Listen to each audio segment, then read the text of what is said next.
Here's a chilling truth most people never consider. During the coldest medieval winters, clothing, not castles, not fires, not even food, was often the thin line between life and death.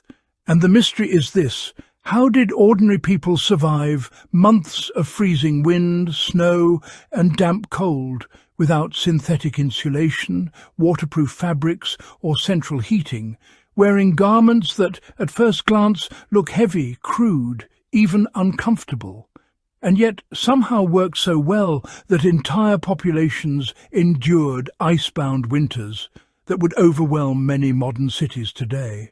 And imagine waking before dawn, breath frosting the air inside your home, pulling on clothes still stiff with yesterday's cold, knowing that if your garments failed you even slightly, frostbite, illness or death could follow. And as strange as it sounds, medieval winter clothing wasn't primitive at all. It was the product of centuries of quiet experimentation, human observation, and survival wisdom stitched into wool, leather, and fur. To understand medieval winter clothing, you have to step into a world shaped by climate and necessity, because medieval Europe lived through periods like the medieval warm period and then the brutal cooling that followed, with harsher winters, longer snow seasons, and poorly insulated homes, meaning people spent more time outdoors working fields, travelling roads, guarding walls, or tending animals.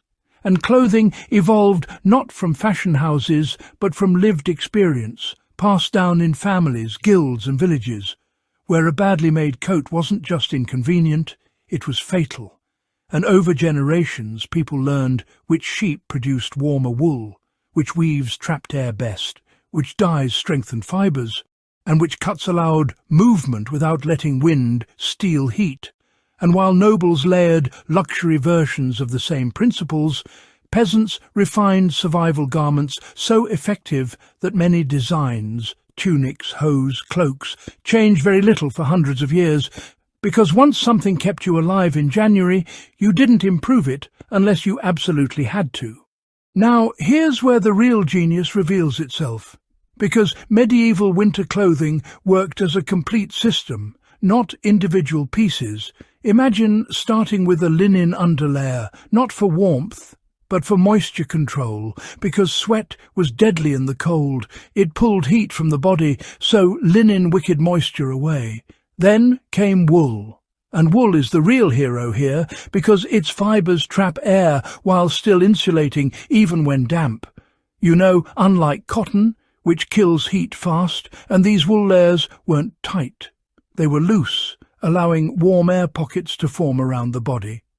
Then came outer garments, cloaks, hoods, mantles, designed to block wind rather than add bulk, often treated with lanolin-rich wool or leather to repel rain and snow, and the shapes mattered. Long hems protected legs, hoods sealed heat around the neck and head where warmth escapes fastest, and everything was adjustable. Belts tightened when wind rose, loosened when working hard, and even seams were placed strategically to avoid heat loss. And what's wild is that people learned all this not from science books, but from watching who survived winter and who didn't. And here's the part that feels surprisingly modern, because many of these medieval principles are now rediscovered by outdoor survival experts, mountaineers and cold-weather workers, layering systems, moisture management, breathable insulation. It's the same logic, just with new materials. And you can apply this today in power outages, winter travel, or emergency preparedness by thinking like a medieval tailor rather than a modern shopper, focusing on layers that breathe, natural fibres like wool, adjustable garments, and protecting extremities first. And imagine how different winter would feel if instead of overheating indoors and freezing outdoors, we dressed dynamically, managing heat the way people once had to. And maybe that's why this knowledge faded, because modern heating made us forget how to read our own bodies. how to regulate temperature actively instead of relying on machines to do it for us. So, when we look at medieval winter clothing, we're not just looking at old-fashioned garments.